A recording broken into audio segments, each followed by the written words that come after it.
Duel Review is brought to you by NexusDigitalComics.com. Today on Duel Review, the Count of Monte Cristo. What, really? Oh, he makes a really good sandwich.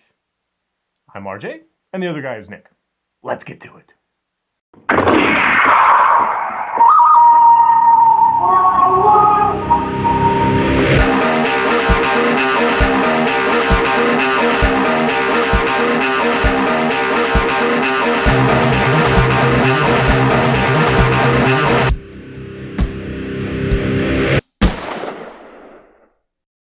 Alright, hey everybody, welcome to another episode of Duel Review. Today is Friday, the 8th of July. Yep. And we're going to be talking about the movie Monte Cristo. Count of Monte Cristo. Count of Monte Cristo. Based off of the book by Alexandre Dumas. And it's definitely one that you may have missed, but shouldn't have. Yeah, it's a great movie. I love it. And Nick loves it more than me, even, so I'm going to let you start. What do you think of Count of Monte Cristo? Again, I loved it. I love this movie a lot. This is the version with James Caviezel and Guy Pearce. Is not you may have seen reference to it in V for Vendetta, but that would be the black and white version. What is the quote that he says? It was your past that disarmed you. Anyways, I love everything about it. Now, a lot of problems arose when people were like, I didn't stick to the book. The book is 10,000 pages long. Yeah. You know, it would be ridiculous to follow that, especially when you get into like Villefort's family and stuff. And yes, I did actually read that book. I didn't. This movie is amazing, though. I mean, it fits so well. If you're a fan of the book, read the book again. If you're a fan of movies, this works. So The Count of Monte Cristo was directed by Kevin Reynolds, who also did Waterworld and what was that other one? Robin Hood, Prince of Thieves, not the funny one that Mel Brooks did.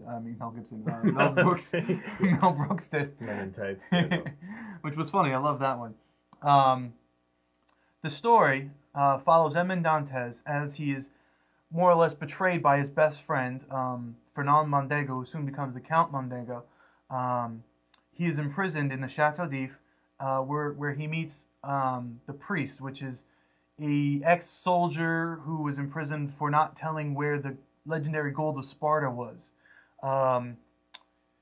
He in his imprisonment, he learns to read and write, to fight, and more on how to avenge his. Right, he's equipped. You know, he's right. He becomes equipped. Taught to fend for himself, and right. Guess who tells him where the treasure is? Right. So it turns out that the treasure exists. Edmond Dantes escapes the island prison, and he finds the Spartan treasure, and he creates himself this new persona, the Count of Monte Cristo. Everybody thinks that he's dead that once knew him. Right. There are only a few that know he was actually imprisoned and escaped. Right. And so now he's able to reinvent himself without too many questions. As the Count of Monte Cristo. He's independently wealthy because he's got this treasure. And now his whole purpose is to find the revenge that he was looking for. A measure of revenge. Right. And he attacks Villefort, who was the shipmate, Count Mondego, who was his best friend, and then the official who imprisoned him. All right, well, let's talk about the characters. Okay. Guy Pearce. I love Guy Pearce. I love to hate Guy Pearce, actually. You love to hate Guy Pearce? I mean, he's a great actor. Right. One of my favorite movies is L.A. Confidential. Right. He does a great job in that. I love Memento. I don't, necessarily. It's okay. I loved Memento. But he's just this guy that oozes such... I just love to hate him. He does a good job of being the villain. Right, yeah. No, I completely agree. He's very arrogant. He's very self-interested. Right. And especially in this one. That smug look on his face. He's perfect for that. Right, yeah. He does a really good job. So his boisterous royalty really kind of fits together. Guy Pearce in the film, he's very, very jealous of what his friend has. Right. His wife, his notoriety, he gets made, captain of the ship and all this stuff. We won't spoil too much for you. His fiance wasn't really his wife, but yeah. Oh, yeah, right. He has so much, and he's never been one, to be okay with that. Anyway, there's a lot of back and forth in this movie as far as emotion goes. Right. It's a very roller coaster. He's given something, it's taken away, and then he's given something else and it's taken away. he has a potential to be in trouble, but then he gets off the hook, but then immediately he's back in trouble. And then you want him to find the revenge, but then, it's kind of almost taken away from him. Yeah, exactly. It's completely rewritten his life. Right. It's become, I'm just this good person to I'm going to exact revenge if it's the last thing I do. Exactly. And you feel bad for him, but you understand. Absolutely. And, of course, I guess what I'll say about not following the book, you can't follow a book, just like he said, it's 1,000 pages or whatever. 10,000. It's 10,000 pages. Oh, that was a long read. It's one of those things that you should understand that by now. They have to rewrite for interest. Now, that doesn't mean they have to put in a love interest to hurry things along, that sort of thing. And they don't do anything major like that. Do they? What they do is they leave parts that not necessarily work, like the whole Villefort's family thing. They leave that out while keeping in the essential of, the Bonapartists and the Guy Pearce situation. They leave all of that in and take away all the unnecessary stuff.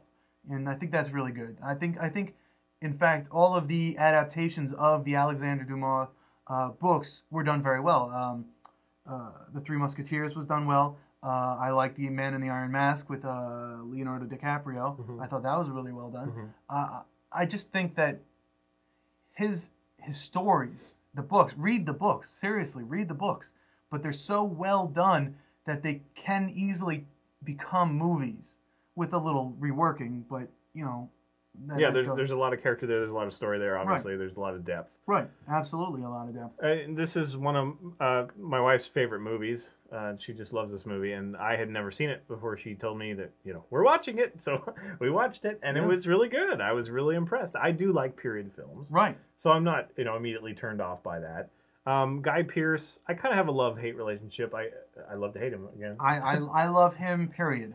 I don't know. There's just something that bugs me a little bit. But like I say, when he's the villain, it actually works for him. Right. It's one of those guys that I hate him so much. But I mean, that's exactly what he's trying to do. Right. Andy Kaufman, he was going for that response too. He just wanted people to have a strong response.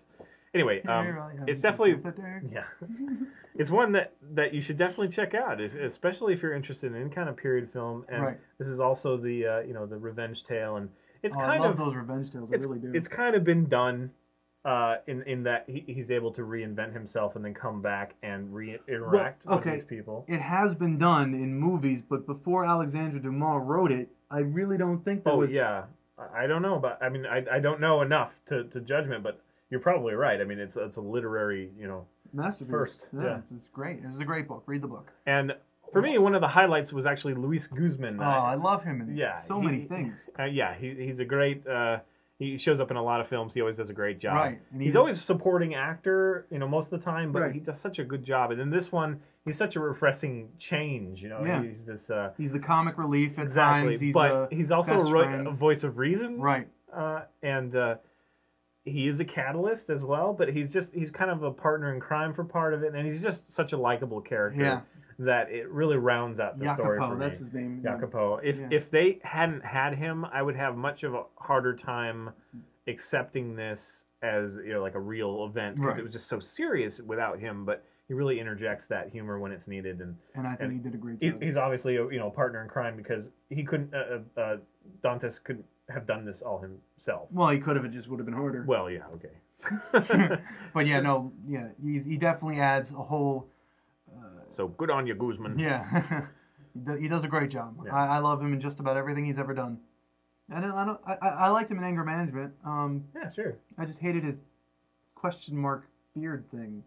It just always threw me off. So we definitely say check it out. Absolutely, it's a must watch. Do you remember what year it came out? Oh no, I don't. I want to say 90 something. Oh, okay. Yeah, but I don't really remember. I'm sorry. Yeah, it definitely holds the test of time, though. It feels like it could have been a just recent, like the Princess Bride. That'll. Well, actually, Princess Bride is kind of dated just because of the costuming. I think. I disagree. I think the only thing that could really date that is the Rodents of Unusual. Giant. No, Andre the Giant is forever. Rodents of Unusual. Yeah, the Rodents of Unusual. To me, this one feels like it could have been yesterday, and it was a precursor to Caviezel being in Passion of Christ, right? Right. Yeah, this came before that. So, Yeah, before he was known for that, he did a really great portrayal here. You Yeah. should check it out. Absolutely. Watch this movie. All right. Well, we'll see you next week. Enjoy the weekend. Yep. Draw! Ah! Oh. Oh, last time. Next up, we tickle each other with Feather the Comic. On the ship, the Flareon? The Farragut? Shoot, what the hell's the name of the ship? So the Count of Monte Cristo follows the adventures of Edmond Dantes, who is aboard a ship bound for Marseille when when the captain falls ill. So he joins the sails to the island where Napoleon Bonaparte is imprisoned on.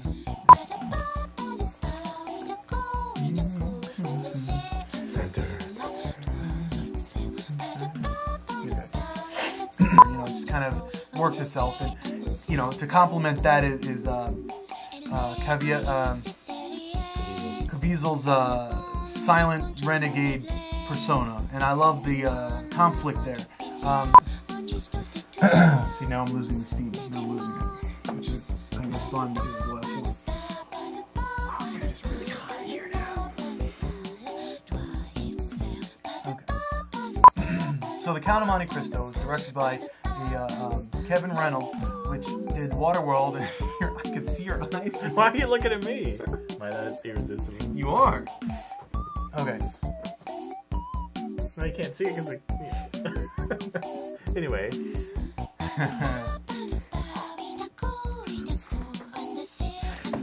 Are you done?